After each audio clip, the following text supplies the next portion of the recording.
Hi everyone, this is Daryl and welcome back to Hypeword. Today I'm going to be looking at His Dark Materials by Philip Pullman and some of the controversy surrounding this popular fantasy trilogy.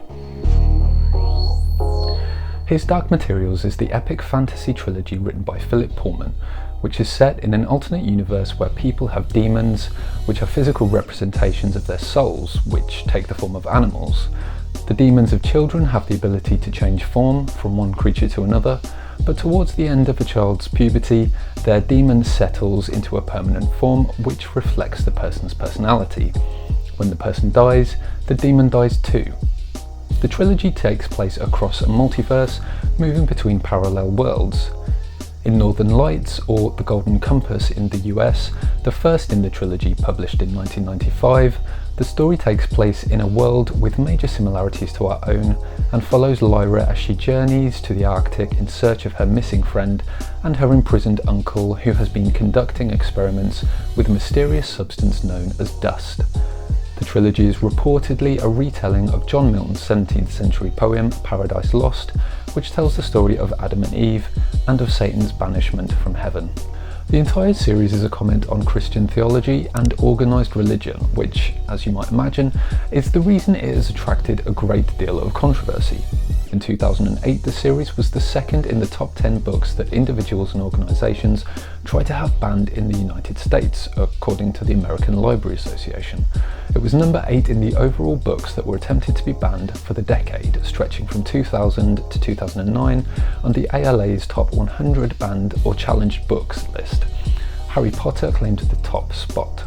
Pullman's outspokenness on the issue has only seemed to fuel the fire over the years. Shortly after the release of the final book, he reportedly told the Washington Post that his aim was to undermine the basis of Christian belief, and in 2002 in an interview with The Guardian, he said on organised religion, "Whenever you get political structure with ranks and hierarchies, you get corruption.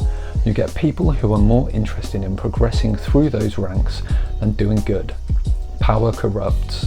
When I was researching for this video, I found a lot of stories surrounding the controversy, so I wanted to break it down for you in 10 interesting facts. Milton's epic poem from the 17th century tells the story of Adam and Eve and of Satan's banishment from heaven. Pullman read the book as a teenager and fell in love with it. Years later, he got the idea to write a story that flipped the poem on its head. Instead of an all-powerful god, he created a frail, petty deity called the Authority. And instead of a great fall after the loss of innocence, the book celebrated a young girl's growing up and defying an all-powerful order called the Magisterium.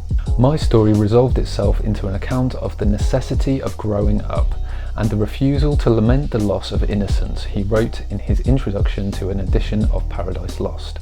This epic poem even lends itself to the name of the trilogy. The title is in fact a quotation from the poem.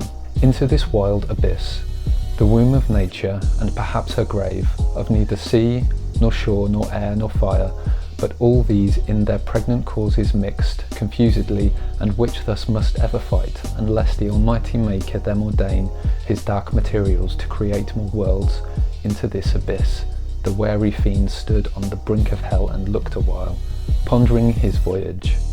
Christian organisations denounced the books, calling them propaganda aimed at steering children away from religion. Bill Donahue, president of the Catholic League, called the series atheism for kids. Pullman, however, maintains the books are more about the dangers of rigid theological doctrine and institutions than they are anti-God and anti-faith. He also argues that his books are a testament to storytelling's ability to impart morals to children. In 1996, he was awarded the prestigious Carnegie Medal for the first novel in the trilogy. He concluded his acceptance speech with the declaration, "All stories teach, whether the storyteller intends them to or not. They teach the world we create. They teach the morality we live by. They teach it much more effectively than moral perceptions and instructions. We don't need lists of right and wrongs, tables of do's and don'ts. We need books, time and silence. Thou shalt not is soon forgotten, but once upon a time lasts forever." When the books were first published, the trilogy escaped much of the religious controversy. But by 2002, that all changed. At the time, similar controversy plagued J.K. Rowling's Harry Potter series, which had been criticised on the grounds of Satanism. In response to this, Pullman commented, "I've been surprised by how little criticism I've got. Harry Potter's been taking all the flack, meanwhile I've been flying under the radar, saying things that are more subversive than anything poor old Harry has said. My books are about killing God. A number of US schools and libraries attempted to ban the books, citing their anti-religious content and their violence, according to the American Library Association. In fact, parts of the US edition of the Amber Spyglass were censored, but not for religious reasons. The biggest censorship occurs in chapter 33 in a paragraph that details what could be described as Lyra's sexual awakening. Both the UK and US versions begin with, "As Mary said that, Lyra felt something strange happen to her body." What follows in the UK versions include Lyra's physiological reactions. Her breathing quickens. She feels a stirring at the roots of her hair and sensations in her breast. The US version cuts these sentences and picks up again with the reference to Lyra feeling as though she's been handed the key to a house. These changes have never been addressed officially, though many believe it's because they didn't deem details appropriate for a character under the age of 18. Pullman reportedly first called the series The Golden Compasses, which is again a reference to a line from Milton's epic poem. "The golden compasses prepared in God's eternal store to circumscribe the universe and all created things." The compass in this case, however, referred to the tool used to draw circles, not one that indicates direction. When Pullman submitted the book's manuscript to US publisher Alfred A. Knopf, editors apparently referred to it as the Golden Compass by mistake, thinking the name referenced Lyra's alathometer, a compass-like device that's used to communicate with dust and find truthful answers to questions put to it. The name apparently stuck, even after Pullman informed then that the title in the UK and elsewhere would be Northern Lights. Pullman reportedly said, "Their obduracy in this matter was accompanied by such generosity in the matter of royalty advances, flattery, promises of publicity, etc., that I thought it would be churlish to deny them this small pleasure." The demons in Pullman's trilogy are not just the external representation of characters' souls, they're characters in themselves and reveal parts or traits of the person. The animal reflects their inner nature. The concept is meant to be symbolic, since children's demons can change shape, while those belonging to adults are fixed. The idea, Pullman notes, was visually inspired by Leonardo da Vinci's painting Lady with an Ermine, as well as other classical portraits of young women bravely posing with animals, including Holbein's A Lady with a Squirrel and a Starling, and Tiepolo's Young Woman with a Macaw. In an interview, James McAvoy, who plays Lord Asriel in the BBC adaptation, describes the symbolism in demons and why a child's demon can change shape, while an adult's can't. He said a demon can change shape as a child because their options are still open and you can be anything.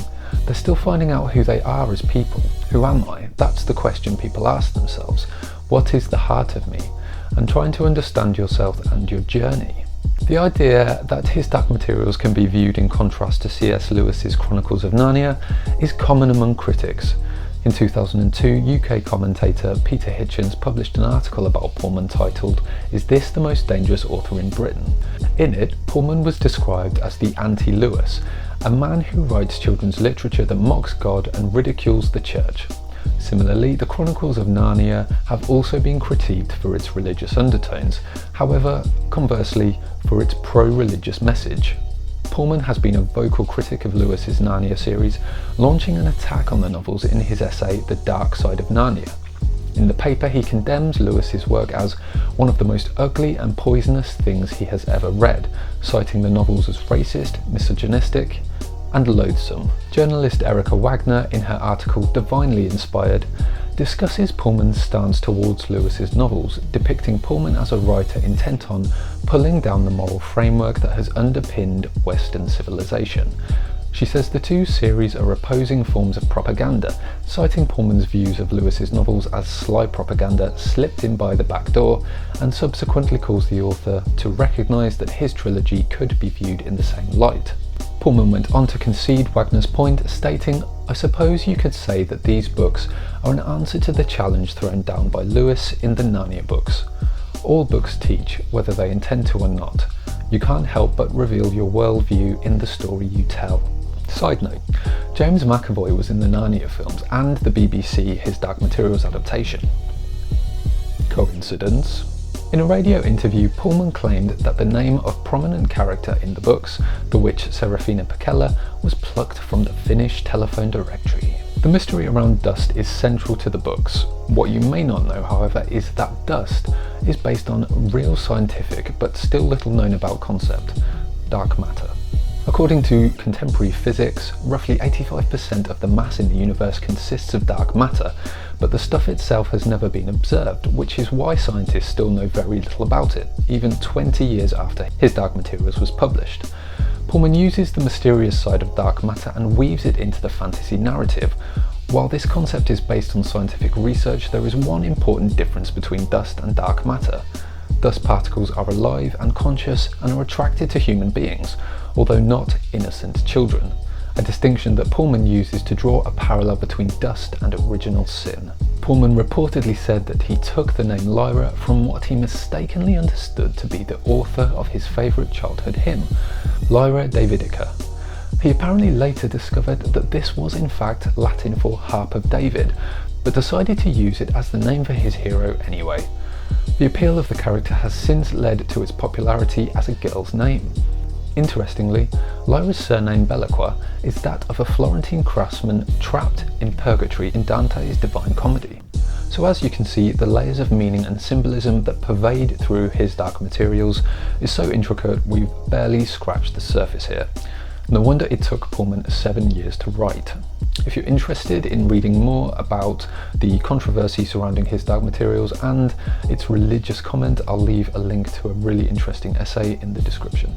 So that's it for this video. Thank you so much for watching. Don't forget to like if you like the content and subscribe if you want to see more videos from me on books that are sci-fi, fantasy and genre.